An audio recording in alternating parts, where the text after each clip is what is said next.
Purpose Highway is a space for discussions that drive connections toward people's highest purpose to build a better self and a better world. Join me for season 1, where I start to uncover stories of entrepreneurs and thinkers that are making an impact.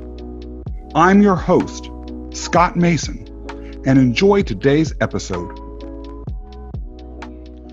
Greetings, guests, and welcome to another episode of the Purpose Highway. And traveling with us on the road today, we have Jeannine Trimboli. She is the owner of Real Fit Life. She is a health and wellness expert, entrepreneur, advocate, and very involved in charity. She is a dynamo of energy with an incredible story to tell and a profound understanding of her purpose. And that's why she is here today. Welcome, Jeannine. It is delightful to have you. Welcome to me. Yes, I don't know why I'm saying welcome. Hello, welcome to you. Thank you. Thank you for having me. It is a great start. You know what? We're having a good time and we're laughing after only a few seconds. And if that is the worst thing that happens today, we are in a doggone good place. True. And hopefully everyone will be laughing with us. If not, you can laugh at us. That's totally okay. Thanks for having me. Oh, it is a pleasure.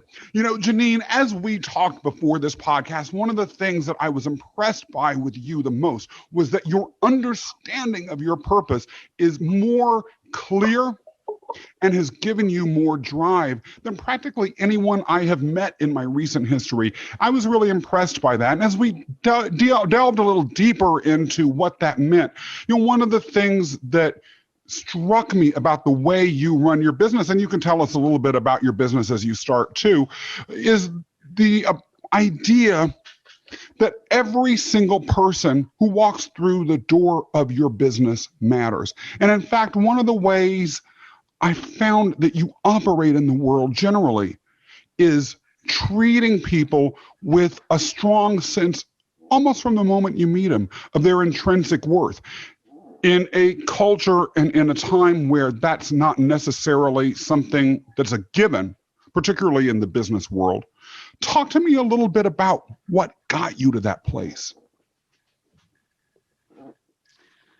Well, first, I apologize. I just had a call coming through. I thought I turned everything off, and so I was just a little distracted at the moment. No problem. My path has been a very long one. And I started out in life having no idea I would become the person I am today. I was a very ignorant individual, I realize now looking back, and I was very small in the way I saw myself. I saw myself in a very small way. I was raised as a woman to be obedient and to be quiet and to be not seen, which is ironic because at the time I was following the path towards a musical theater career. Fascinating. Where were you raised, by the way? Pardon? Where were you raised, by the way? I was raised in the Utica area in New York State. Gotcha. Very, very small town. And in many ways, I was always my dad told me I was a liberal when I was 9 years old, and I didn't even know what that meant. What gave him that idea? I have always been a social justice warrior. I have always wanted to look out for the weakest person in the room. I have always been the person to root for the underdog. So at my core, what I do now really is no different than who I intrinsically was as a person before I really knew who I was as a person. Mm-hmm, mm-hmm. So I've come down this path. I did start the traditional path. I was married. I now have 4 children. At the time, I was a stay-at-home mom, and I thought I was living out my life the way I was supposed to. And really, I was living the life that everybody else thought I was supposed to live, not really the life that I wanted to live. I did not see my full purpose or capability as a human at the time. And I started to get into fitness as a way to stay thin, because also as a woman, being thin was important. But as I got further and delved further into fitness, I also saw the ways in which it made me feel strong as a human.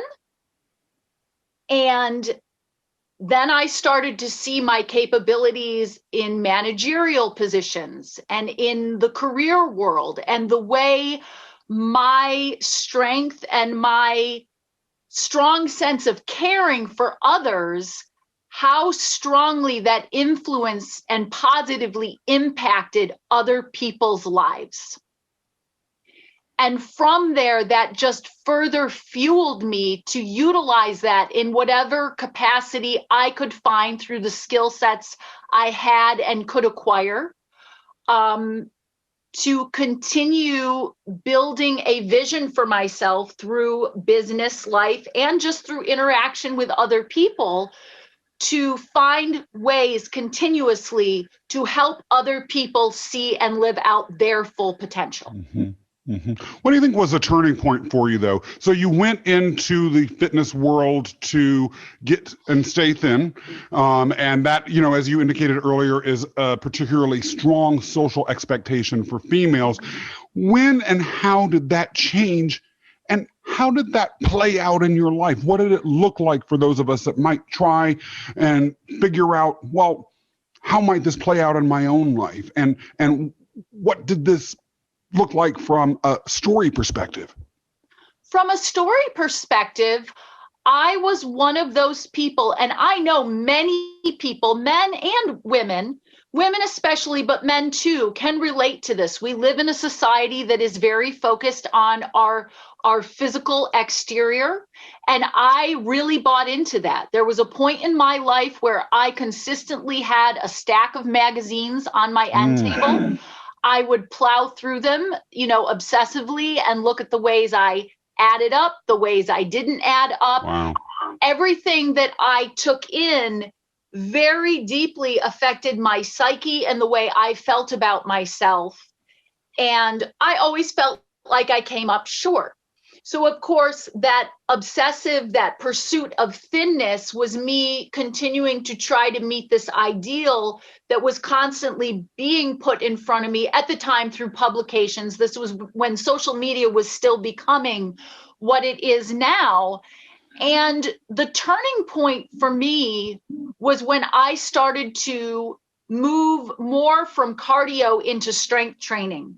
And when I started to see the ways in which my body was changing through the power of strength.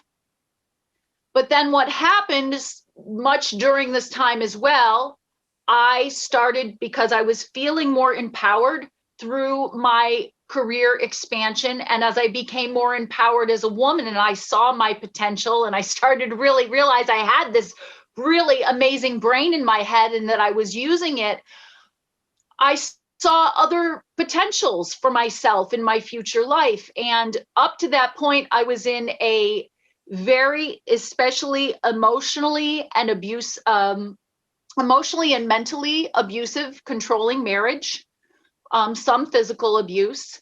I had been with this person for 11 years, and I finally decided to make that break. I had tried to leave at 7 years, and at the 11-year mark, I finally felt as an individual that I could see that as hard, I knew I was looking at years worth of battle to leave this person and to be able to clean up the messes that had been created, but I also could see that I could do it. Like, I knew this was going to be hard, but I could do it. And so strength, during this time, I had gotten into strength just as I was deciding to leave, and I continued this pursuit of strength training as I was going through the process of leaving this individual. And there were days really I could barely get out of bed. I mean, I was so distraught. I was so scared. I was, being victimized, re-victimized in the court systems while I'm being victimized by this person I'm trying to leave. It was a really horrific time. I lost everything in my life during this time. I lost my home. I lost the job that I had because I was having to miss so much work being pulled in and out of family court. I was at risk of losing my children because of the mental and emotional abuse that my children had been put through. They would not even look at me in the presence of my ex when we would be in court because they were that controlled at the time. So I was losing everything, but I promised myself I would go to the gym at least twice a week and I would do what I could. And during that year, when I was at the worst I could possibly be in so many ways, my body changed. It transformed physically, and the strength, my thought was, if I can become strong physically, then I can take that physical strength and manifest it into mental and emotional strength. So I wanted to utilize my experience in the gym to help further empower me and make me feel capable to do other things in my life. And that's exactly what happened. But what further inspired me was the fact that I spent so little time doing this and I still got such amazing results. And I thought, I need to share this with the world. I need to let other people know. Yeah, that is wow. So there's a lot to unpack in what you just said, and I'm going to attempt to gradually unpack it. And I'm sure as you respond even to what I'm about to say, there will even be more to unpack. But that's the beauty of these sorts of conversations. You know, it's interesting. My mother, when she hit her probably 50s, maybe early 60s, was urged by her doctor to begin to lift weights. And she had this incredible resistance to it, even though she considered herself a very empowered, energetic, and forward-thinking woman. She was afraid that it would make her look masculine, that she would lose her femininity, irrespective of what she might have felt that meant in relationship to men in particular. Holding on to her ideal of femininity was something that was of profound importance to her. Did you ever feel anything like that? And if so, how did you address any mental block that you had? Because not only were you lifting weights to stay fit and trim, although that might have been where you started, eventually it evolved into actual strength. And by the way, at the end of this podcast, we're going to suggest people take a look at your Instagram. I looked at it last night, as you know, and was in awe of you doing some serious deadlifts, some power cleans and things like this with these gigantic men themselves looking in awe, right? You went for it. You didn't care. But how did you get past that mental block? Or did you even have that sort of mental block? Honestly, I just got stuck. I got tired of being the same. I got to a point where I just felt everything in my life, I was just stuck. And I really got to the point where I thought, I don't care. Even if I get different results, there has got to be something better than the life I am living right now. And again, I am a big believer that what we manifest physically and emotionally and mentally, spiritually, and even financially is all deeply intertwined. And when we hold ourselves back from our true potential in one area, it carries over into every other area. And I finally thought, you know what? I don't care. If I have a body type that's going to get muscular and bulky, so be it. Then that is who I am. But I wanted to fully become whoever, and coincidentally, I don't have that kind of body type. Now, I would love to get more muscle. I really have to work hard to earn it. There are very few women genetically that will, blow up with muscle. And by the way, I just think women with muscle look amazing and incredible. I want more of it. But that's beside the point. I see so many of us limiting our capabilities, trying to fit a mold that someone else created. And we are all beautiful and unique, and we are most evolved when we allow ourselves to fully be exactly who we are meant to be, not what someone else wants us to be. And this is where I became so passionate, through my activism and through, fighting against racism. I have many friends who are Black and people of color, and colorism is a real thing. There are so many ways in our world that we are trying to make people conform to a certain ideal that rich white men created. And many of us don't get to live in that world. We're not a part of that world, yet we are made to conform to those ideals. And when I look back on those magazines that I consumed at the level I consumed them back in the day, I really feel duped. And it really makes me angry, not at myself, but at a system that I wasn't even aware was making me feel less than in order to make me buy products. It is an intentional act that is put upon all of us to make us feel less than. Oh, if you're muscular, you need this diet system so you can look leaner like these really thin women in this publication, rather than showing all people in all skin colors, in all body types, in all forms of beauty that exist, in all ages, by the way. Ageism is another harsh reality that we have in our society. So, when we talk about all humans matter, I fully embrace that. And it is my journey as a woman, as a fitness enthusiast, as a now power lifter, and someone who coaches other people to learn to power lift who never thought they'd be able to pick up heavy things. It can then really shift the paradigm and make us start to see all the other ways that we've been shortchanging ourselves as people. You're touching on another theme that I really feel is important and that I like to address in this podcast, and that is the concept of human commodification. One thing that folks who can tolerate listening to me talk a lot will hear me lecture on endlessly is that, in a way, the pandemic that we're going through right now has escalated to what I believe is point zero as to some cultural, economic, and social choices that we've made as a people around what constitutes human value. And your ethos around making sure that every single human being matters is the flip side of that. What I see as the driving value that's led us to the point where the obviousness of individual intrinsic worth is not even necessarily a given is human commodification.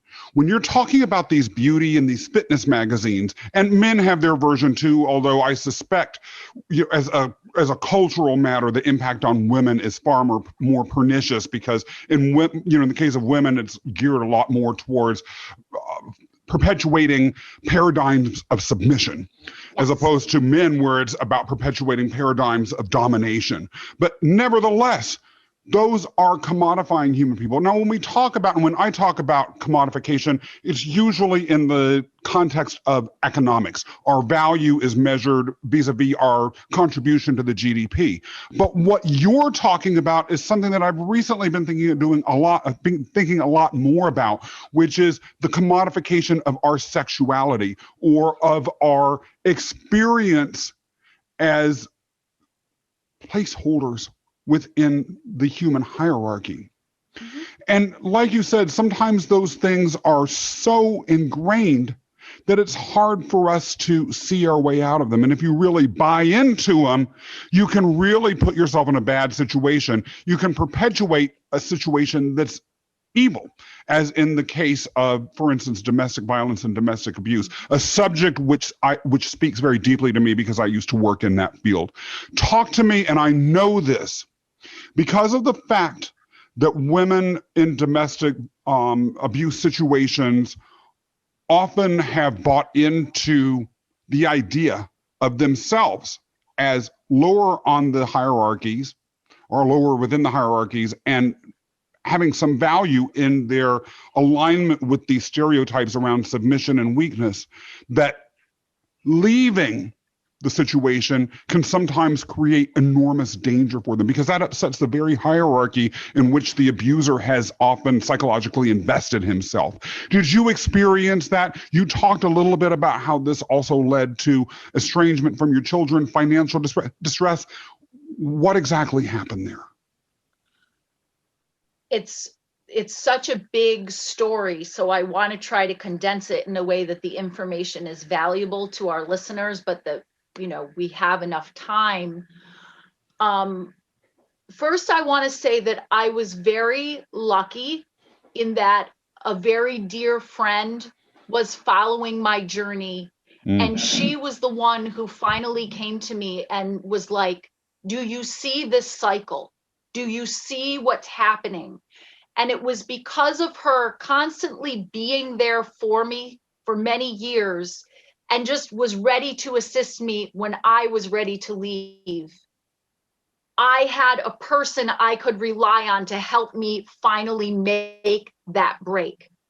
And I will say, in many ways, I actually was having this conversation with someone very recently who was with also an abusive partner. When you are living within the abuse, you are so accustomed to it. I was so accustomed to it. It wasn't until years later that I was outside of it that I truly realized how bad it was. Your abusers, usually, and mine did, isolate you. I wasn't talking to my family. I had very few, if any, close friends, with the exception of this one persistent friend who would not let up and would not give up on me. And if it were not for her, I may still be married to that man to this day. I really couldn't say. And I remember even the day I went to, when I finally did have my partner arrested and I got an order of protection, and I was sitting there in front of the domestic abuse counselor, and she's showing me the cycle of abuse and what it is. And I'm looking at all of these things and I'm like, I do that. Yep, I do that. Yep, that's me. Yep, that's me. And some of those things being, do you take your purse to bed with you at night? Now, mind you, I'm married to this person. Yes, I would take my purse to bed with me at night. Does your partner hide money from you? Yes, my partner would literally, and again, this is back, I didn't even know how to use a computer at the time, but he would constantly change passwords to our bills, to our bank accounts, so I could not access anything. So yes, he hid money from me. He hid access to money from me. So, there were many ways in which, and, does he keep other people away from you? Yes, I was estranged from my parents. He did not want myself or my children, to have relationships with any outside people. So looking back on all of that now, I realize how really serious it was. But I was so accustomed to it at the time, and I was so busy living in the dysfunction and trying to keep my head above water and try to keep everyone taken care of, that I lost perspective of how bad and not normal this actually was. So when I finally left, I wasn't scared because I still I was not fully aware of how much danger I potentially was in. When my ex was arrested, he actually had a bullet in his pocket. He actually had a gun. Whoa. Now, that's pretty heavy. Yeah. There were knives, there were machetes in every closet of our home when we lived together. There were pocket knives, like in every drawer. There were just knives everywhere. But to me, I was so accustomed to living with this person in this manner that I did not even fully feel the fear that I probably should have felt. But my friend felt it. And she was the one who made sure I had a safe place to stay. And she was the one who kept reminding me, you need to be careful. So I had a friend, fortunately and unfortunately, who had helped other women in similar situations and who almost did end up dead. So because of her, she was able to assist me and protect me probably in a manner I would not have myself. Thank God for friends. That's all I have to say to that. That's amazing. And Yes. one of the things you said earlier that I want to explore is, understanding after having survived all of this, that who we are physically, emotionally, spiritually, politically are all intertwined. How did you come to that realization? And by the way, as an aside, you left a situation in which you did not have control over your very finances. You had one friend. You didn't have family. You didn't even have a relationship with your children. Yet somehow you managed to start a business. Tell that story so that anyone who's in this situation and is living in fear because they think if they leave the situation, they're going to have nothing and can't make anything of their lives, can have an understanding about what's possible. Losing everything. And I still remember the day sitting in my car in the parking lot outside family court. I had just lost my job. I was allowing my ex to have custody of the children, but for the reason that I knew they were going to end up back with me, the court was not giving me the support that I needed.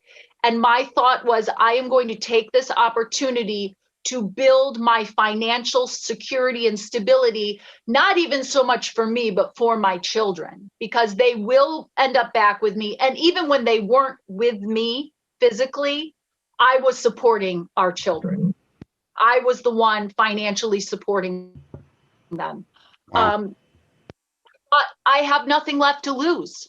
I'm going to start my own business because I had, at least during that time, I had built myself up career-wise. I had climbed that corporate ladder in the fitness industry in our region. And there was no higher place left for me to go when I lost that last job that I had. And I had always had a vision of my own business, but I never would have started it out of fear of it would be an irresponsible thing. I need a steady 9 to 5. I need, all these things that I can help support, my family. So when I sat there and I realized I've lost everything, and it was calculated because I refused to go backwards. Even with nothing, I refused to go backwards because I knew if I go backwards, that is a life sentence. It is going to be a life sentence of continuous struggle.